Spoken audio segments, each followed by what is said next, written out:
Die Welterbestätten des Val Camonica, prähistorische Felszeichnungen, liegen in den Südalpen in der Nähe des Gardasees.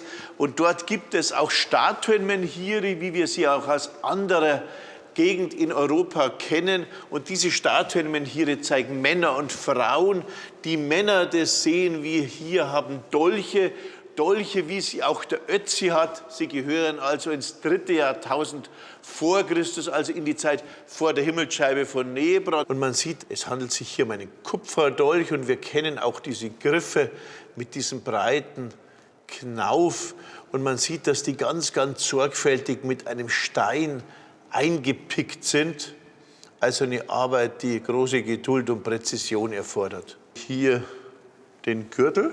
Möglicherweise hier sogar ein Bauchnabel angedeutet, der so richtig herausgeschabt hier.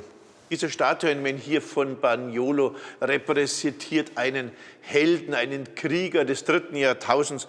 Aber selbst der tapferste Krieger braucht nicht 8 Dolche. Diese zeigen vielleicht seine Gefolgsleute, die wiederum andere Leute führen und anleiten. Ganz besonders ist allerdings eine Axt, und diese Axt dürfte zu dem Helden selbst gehören. Sie verbindet diesen Menhir mit Menhiren aus Mitteldeutschland, wie zum Beispiel aus Dingelstedt. Ein Statusanzeiger ist hier auch dieser Gürtel.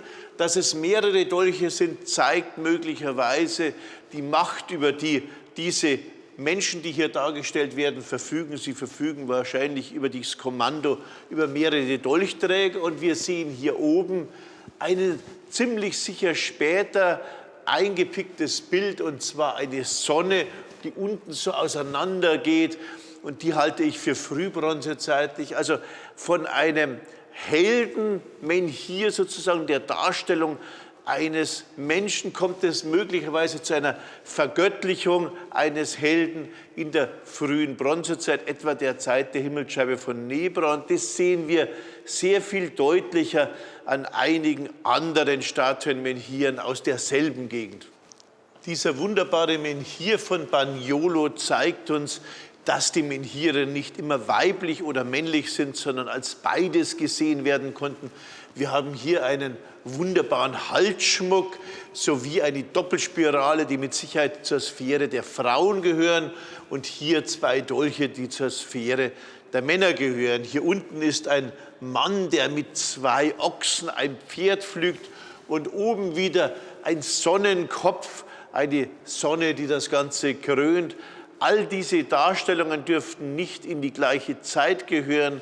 Zumindest die Sonnendarstellung dürfte einige Jahrhunderte später aus dem 2. Jahrtausend sein. Wir haben hier einen fantastischen und äußerst bedeutungsvollen Statuenmenhir aus Cemo, aus dem Val Camonica, der sich im dortigen Nationalmuseum befindet. Und wenn wir den Stein genauer ansehen, dann sehen wir alle Elemente, die für diese Steine wichtig sind. Es gibt eine ältere Phase, in der ist der Gürtel eines Helden dargestellt und die Waffen eines Helden, Dolche. In dieser Phase dient der Statuenmenhir der Heldenverehrung, der Memoria, eine herausragende Person. Und der Stein wird dann später verändert, es kommen noch Tiere darauf, aber die allerwichtigste Veränderung betrifft tanzende Personen, und in der Mitte ist eine Person, und diese Person verfügt zwar über einen Kopf, aber der Kopf wird überstrahlt von einer riesigen Sonne. Entweder wird der Kopf als Sonne gedacht, dann würde es sich um eine Personifikation des Sonnengottes handeln, oder die Person in der Mitte ist der Führer, der in Verbindung mit dem Sonnengott steht, und diese Verbindung wird durch diese riesig überstrahlende Sonne angezeigt. Und gleichzeitig zeigt uns dieses Felsbild auch, was die anderen Statuenmenhire meinen, auf denen nur die Sonne dargestellt ist. Das wird als Ikonographie des Sonnengottes, möglicherweise aber auch als Ikonographie eines Fürsten verstanden, der alle anderen anleitet.